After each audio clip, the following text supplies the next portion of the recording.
Listen to the vibes. Welcome, everyone, to another episode of Vibes. I'd love to welcome here Michaela Cox, who is an author and a speaker. We're going to get to know her and have a great conversation today. So, Michaela, tell us a little bit more about you. Well, first of all, thank you for being here, and it's always good to run into a fellow Texan, as I like to claim myself to be. Uh, I even had a bumper sticker in my college room because I'm in Louisiana that said misplaced Texan, and then when I lived in New Hampshire, I had a Texas girl living in a New Hampshire world. So, yeah, very much proud of that fact. Even though people like you live in Louisiana, doesn't matter. It's where you're from, not where you live. I am an author. I've carry about 6 different series right now that I'm trying to build out. I write on a myriad of topics in the nonfiction space. I respect fiction writers, but I'm smart enough to know that that is not how my brain works. So I stick to what I know. A lot of it comes from my personal experience and what I've learned in life. I'm not here to say that I know everything or that I have all the answers, but I can share what I've learned and hopefully help someone else along their way on their own journey. And I can share my message and my story, which involves being what I have called my 38 triple D, not what you think it is. Um, it is a journey of learning to live through lifelong disability of legal blindness. So the first D of disability. And then, you grow up, you go to college, hopefully, and then you meet someone and a guy and a girl got married and thought they were going to have their happily ever after. That didn't happen. We ended in divorce in 2005. So the second D. And then not long after that, in 2005, I was lucky and blessed to meet what would be the love of my life. And collectively speaking, including dating and marriage, we were together almost 12 years before he unexpectedly, tragically, suddenly passed away in 2017. So, death of beloved husband by the age of 38, hence your triple D by 38, disability, divorce, and death. And I was 38. So, it's taught me a lot. I've learned a lot of hard lessons along the way, and that's what I write about in a lot of ways. Do people around you have misconceptions about your disability? I guess feel sorry for you. I think it's actually maybe the opposite in some respects because I've worked really hard to overcome and get around it and adjust and pivot and pretty much not let it stand in my way because I believe you shouldn't be defined by your circumstances, but define it for yourself. So I don't really take no very well. It is true I don't drive, which is a good thing because legal blindness and driving do not need to go together. Public community service announcement, you're welcome, everyone's safer. Um, but other than that, it's not that I can't do what everyone else does. It's just a matter of if you can't move the mountain, you've got to find a way around it, over it, under it, whatever. And so I do things differently. It's more of people say, "Oh, yeah, I forgot." Because, like, my husband who passed away said, "Babe, you faked the funk really good." And I've spent a whole lifetime, I'm now 46, of working to get around it. And so, I mean, there were some things I started doing that I forgot when I started doing them. I've been doing them so long, like, oh, yeah, that's why that got started. It's like, it's just second nature. So, The thing with folks who have disabilities, they're on one end of of the the spectrum or the other. They're yeah, there's either no in between. There is right. no, you're one or the other. Now you're going to be stubborn and you're going to do stuff no matter what people say, or you're going to feel sorry for yourself and be on a pity party the rest of your life. Yeah. And like I said, I pretty much do what I want, except for the driving, because that's not safe, that's dangerous, and it's illegal in my case. So, aside from those things, I mean, so I get people to take me places and I hire people, or thank God we finally, I don't know, it was not much longer after I moved back to Louisiana, we got Uber and Lyft. Like, thank you, Lord Jesus. Hallelujah. Well, But, I was gonna tell you earlier. I mean, I have a disability. I have a spinal disease, oh, and wow. it yeah, it's not to the point where I can't walk at all, but I can only walk for a certain amount of time and then start to hurt and that kind of thing. But I didn't want to sit around the house and just, watch TV on the couch and that kind of thing. I had to Yeah. find something to do. And it seems like when I run into other people that have some form of disability, no matter what it is, they use it to help other people in some way. And I've had friends and I've known people in both camps. My friends tend to be in the camp that I'm in because I Mhm. don't really play the excuse game. I don't Right. really use a crutch. I don't have time for it. Like whatever. I'm not gonna, whatever, you're either gonna figure it out or you're not.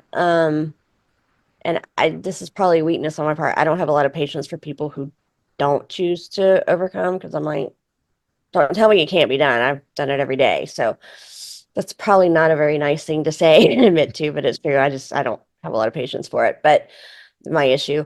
Um, but what I've noticed is the commonality between the ones that do and choose to overcome and make those choices to try and do well in life despite their circumstances and not be defined by opposed to the ones that I guess the pity party or the I don't know, woe is me type, I can't do anything type thing.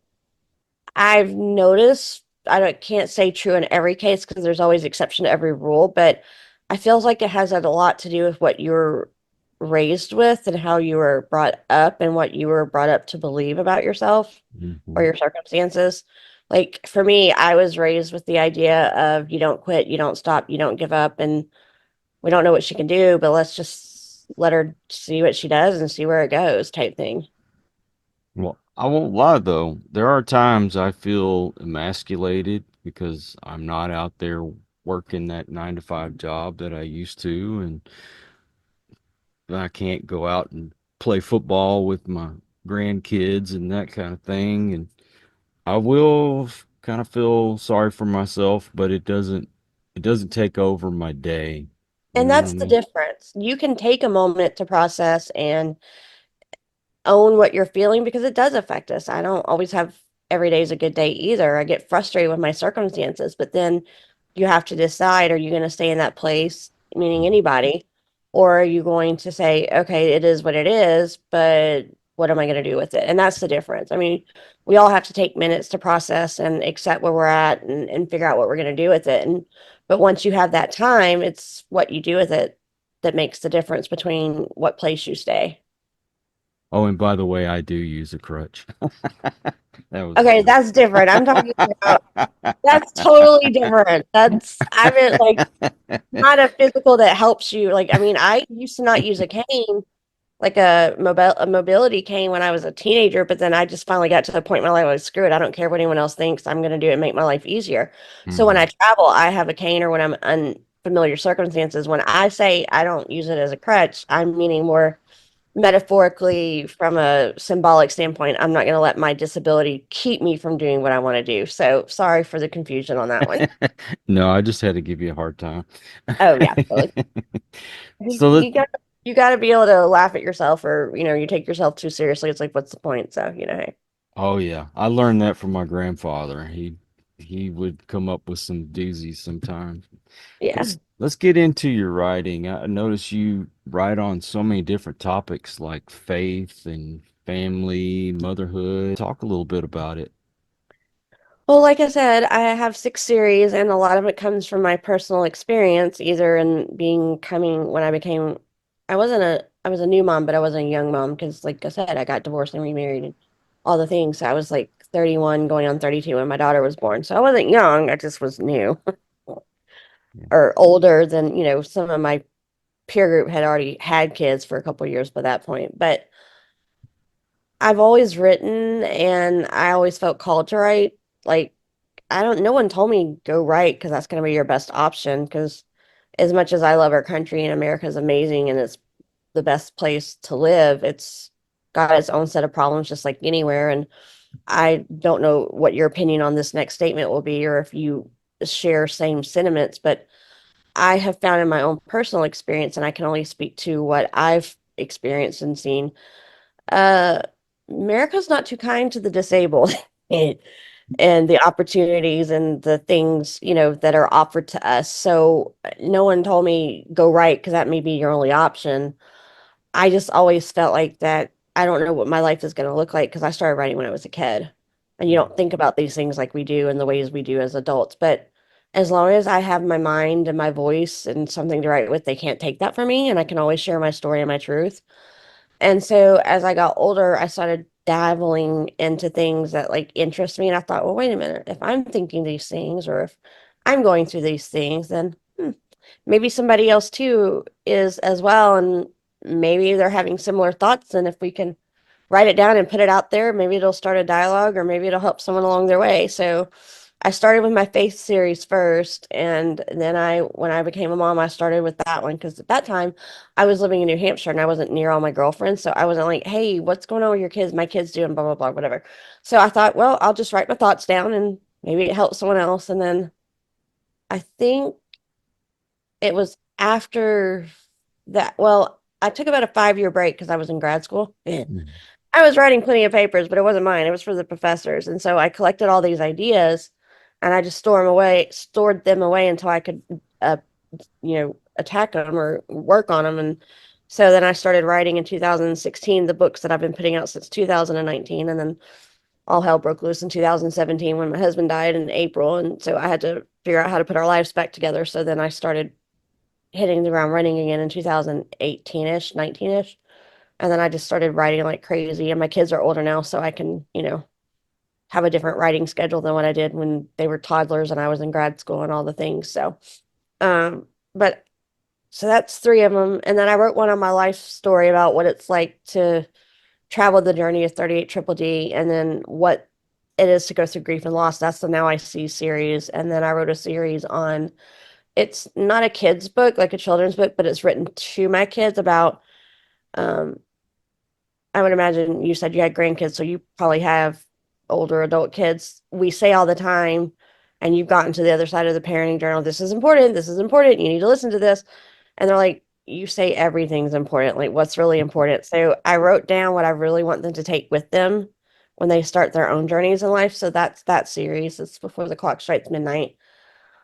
And then I did, since now the Now I See series is focusing on once I get deeper into it after book one, the grief and loss journey, I decided I wanted to write a practical aspect of it for specifically to that audience for anyone who's dealing with grief and loss. And that's calling Finding Grace Through Grief. And then I have another series that we won't speak of because it deals with a topic that doesn't need to be mentioned here. So anyway, so that's the sixth series. That's We the People. But anyway, because I'm actually that girl that likes that kind of stuff and I'm a little bit weird, but that's okay. Each their own. Um, and then I'll probably add two series down the road. So yeah, I always have a lot to do and I'm a busy girl. I'm all about patriotism, so don't get Yeah. me wrong there. I I just want people when it comes to you're talking about disability, writing about that, and you know how the country itself doesn't have a whole lot for disabled folks. I don't want anybody to feel sorry for me, but at the same time, I don't want to be ignored either. Right.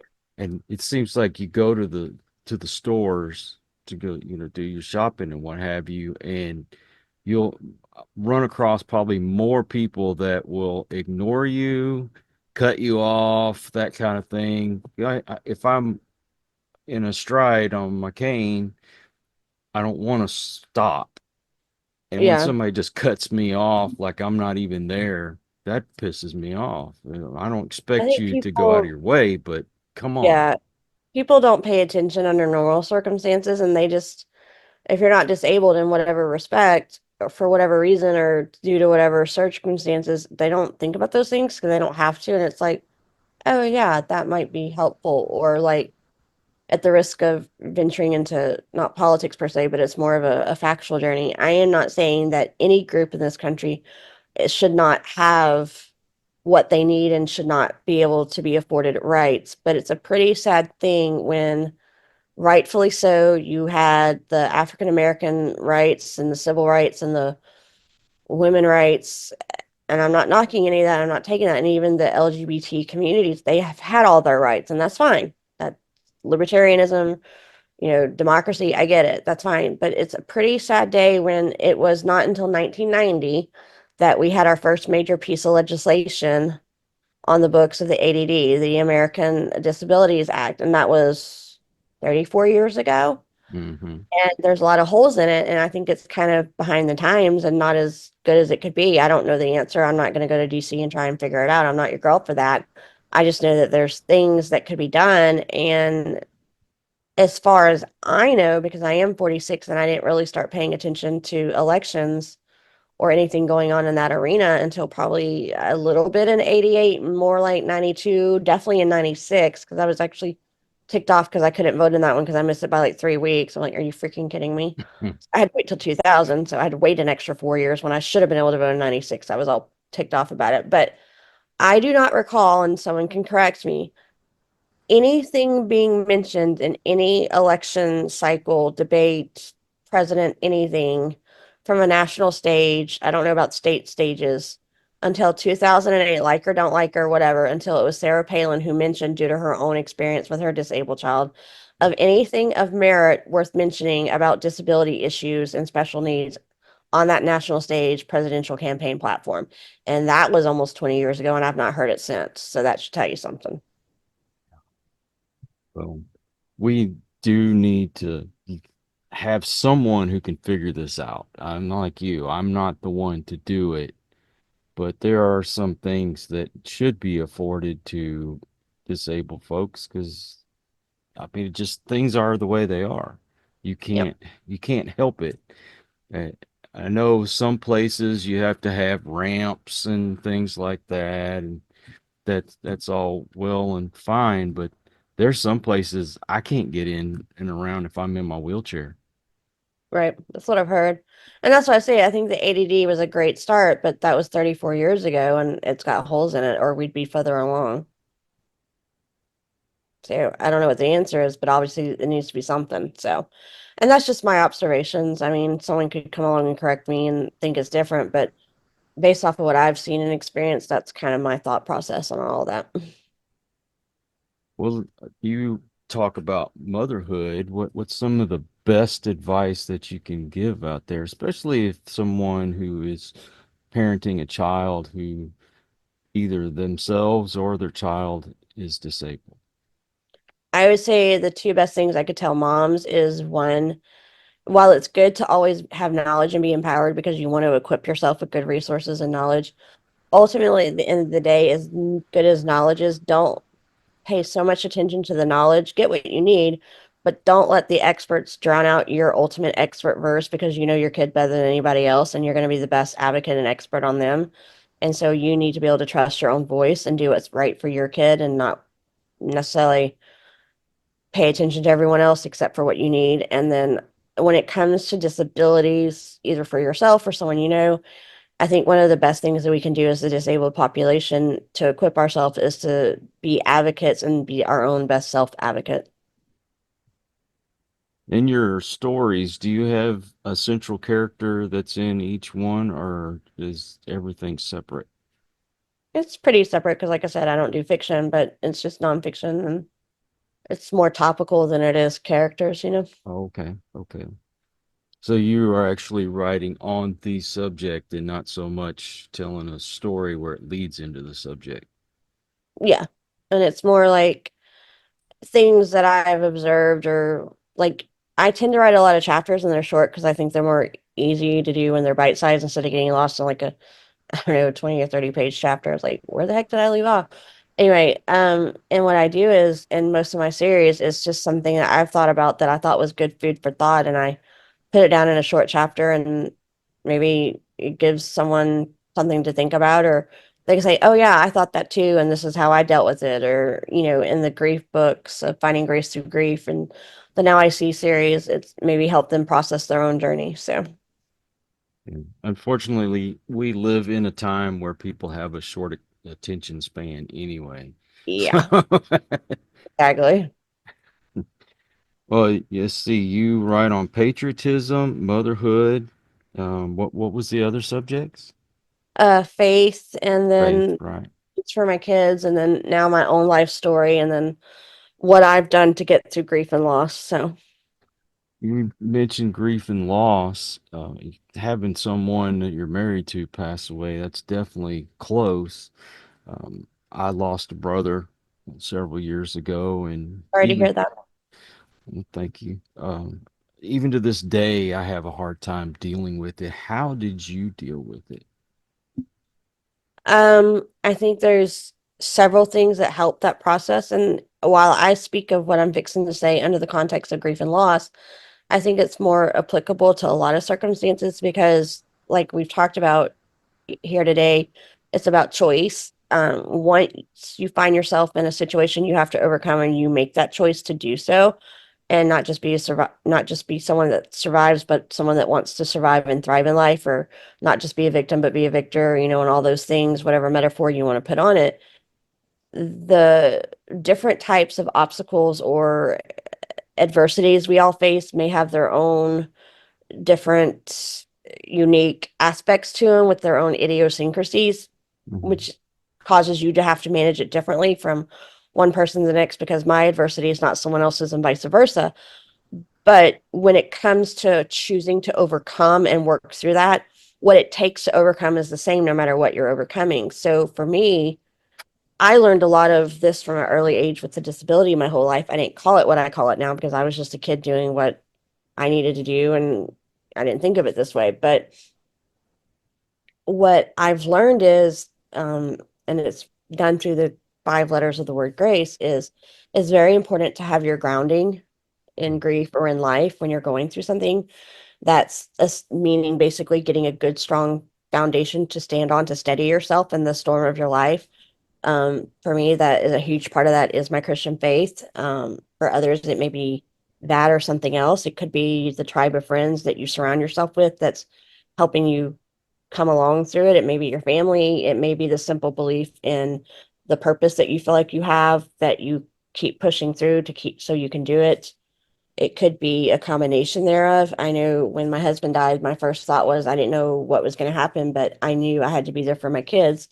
My kids at the time were 6 and 3, not the youngest I've ever heard of, but pretty young to have a hit like that in life. Now they're 14 and 11. So, but I knew that I had to do whatever it took to do what I needed for them. And so that was what I've sunk most of my energy into for the last 7.5 years and will continue to do so. So for me, it's been my friends and some of my family and my faith and my purpose of sharing my message and being there for my kids. That's what steadied me through all of this. I'm not saying I don't have my days that are shakier or days that are harder. Like I'm a military widow, so Veterans Day is not the easiest, and Memorial Day dang sure isn't the easiest. I tend to turtle on those days, as I call it, because I go into my shell.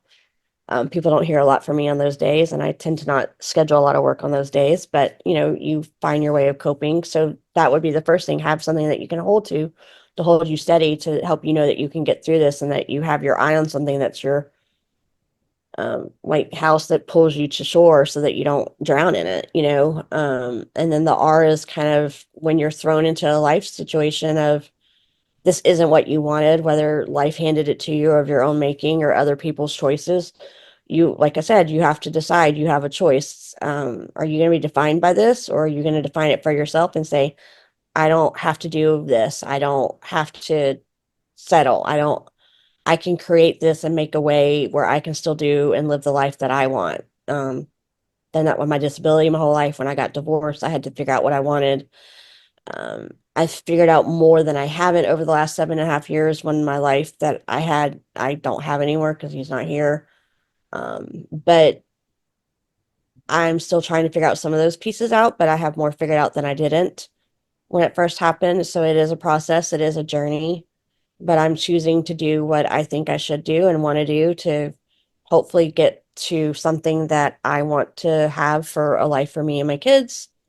It is, it step by step, slowly but surely. And then the A is learning to live in abundance. I don't mean financial, it could be, but it's more of our mindsets. And I think we can make a choice all day long, but we have to have the right mindset to keep us on that course of that choice we want to make. Mhm. Because I think our mindsets are harder to necessarily manage sometimes because we have a million thoughts that float into our head. And it's like, which ones are we going to listen to? Which kind of conversation are we going to believe, and how are we going to stay positive and not toxic in our mindsets?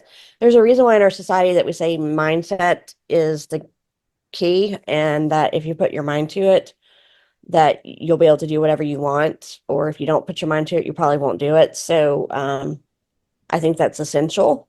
It's like always trying to feel grateful and find the blessings and find the silver lining and the positives. And maybe you have to do meditation, or maybe you need to talk to someone to help you with your mindset, whatever that is, to keep that in a good place so that you can stay true to the choices, the course that you wanted to design for yourself, with the foundation that's helping you stay strong. And then I was not always good at this next step, especially like when I said I was in grad school, because I had my daughter, and then at 8 months old, I decided, hey, I've got an 8 month old girl. I need to go to grad school. Not the best timing in the world. And oh, let's have another kid while in grad school. Yeah, those were interesting 5 years. And my husband was in the military at the time, and he was in grad school, and we were 26 hours from friends and family. Yeah, I'm not quite sure what I was thinking in that timing, but hey, it all worked out. I live to tell. I'm here. So, oh well, you do what you got to do, right? Mhm. But grief taught me that if you don't care for yourself, and I think there's a lot of misnomers around the idea of self-care, like it's selfish or it's not important, when actually it is important, and it's really not selfish. It's actually selfless, because when you care for yourself in a balanced manner that's still responsible for you to handle your life and your obligations, you're going to be able to stay in a good mindset, because you're not going to be overrun and overwhelmed and frazzled and frantic and burning yourself at the end of the candles of 5 different ways to Sunday or whatever. So if you can stay and give yourself what you need after you've given out a lot to a lot of people, because we all have things that we do in our lives, our families, our jobs, or whatever our responsibilities are that we're trying to manage. And it's like a well, like you're a deep, deep well, and you're giving out all this water to everyone, but you're not putting anything back in. You're going to eventually dry up, and then you're going to be not able to give anything or have anything for anyone. And that's not going to serve you. That's not going to serve your kids. That's not going to serve your job, your family, your whatever. And so finding a way to do self-care is really important, because then you'll not be overwhelmed and be able to think clearly, and then be able to have the abundant mindset that keeps you true to your choices that you're grounded in. And then so I think that's important, because I also learned that as much as I wish the dishes and the laundry and the house cleaning and the adulting would go away, it's not. So if I take a break for 30 minutes, or decide to watch a 2 hour movie to relax at the end of the day, or whatever else is my version of self-care, I promise you, unfortunately, the dishes will still be there. The house cleaning will still be there. The bills, unfortunately, are not going away. So you can take a time out for yourself, and then come back more balanced and more, in a good place to juggle all the things you juggle. So I think it's really important that we find a way to do that that works for each of us individually, whatever that may look like for you. And then the last part of it is, and we've kind of touched on this before, especially with disability issues, you have to be essentially equipped. You have to get the resources you need, get the help you need. And part of that is advocacy. All you're doing is asking a question, letting it be known. People are not mind readers. And even if they were, you can't know what you don't know. And so if you're not disabled, you don't have to think about those things. So it doesn't occur to you, oh, that might be a helpful thing that they might could really use. They don't know any more than anyone who hasn't been in grief. They don't know. I've unfortunately heard a lot of stupid things that people have said over the last 7.5 years, like, yeah, that you could have kept that to yourself. Not trying to be mean. They just don't know. Until you walk it, you can't know. So I think those are the tools that I've used in just about every aspect of my life, with my disability, and then putting my life back together after getting divorced, and then after losing my husband. And still, that's what I have to do. I choose to get what I need when I need it. I'm a huge believer in therapy and counseling. Thank God. I will always be doing that. That's a resource, and that helps with your mental space, and that helps you process and, tuck it away when you need to, so that you can get back to reality. And, I do my self-care, and I make the choices that I want to make that help me stay true to what I know I'm supposed to be doing. And when I need to kind of reset myself, I do my self-care, or I touch base with my foundation, like my church family, or my family and my friends and my counselor. So, things like that. And each one of those steps is good for everyone to do, whether you're going through a major life storm, or if it's just something that helps you survive normal everyday adulting, which is enough in itself sometimes. Never mind all the storms that can come our way. But you may be able to implement some of those steps, but that's how you do each of those steps may be different from person to person. So hopefully that makes sense and is useful to someone out there. Well, if someone wants to buy your books, where can they go? All of my books are on Amazon currently, and I have a website called myheartfeltmeditations.com. Okay. And what about your social media? I am on Facebook and I am on Instagram, but I will self-admit I'm not the best with social media. So, but I am out I there. hear you. I hear you. Well, I am going to put those links in the description to make it easy for folks to find you. So, Michaela, thank you so much for coming on the show today. Thank you for having me. It's Of been course. fun. And I also want to thank all you folks out there. If you are new to the channel, I hope you'll come back. Please hit that subscribe button. For my regulars, you guys are awesome because you make it possible for me to do this. Until the next one, everyone, please take care. Be kind to one another. God bless and peace. We hope you enjoyed this episode of Listen to the Vibes. You can catch us on Buzzsprout or wherever you listen to your favourite podcasts. And on YouTube. Follow us on Facebook at The Vibes Broadcast Network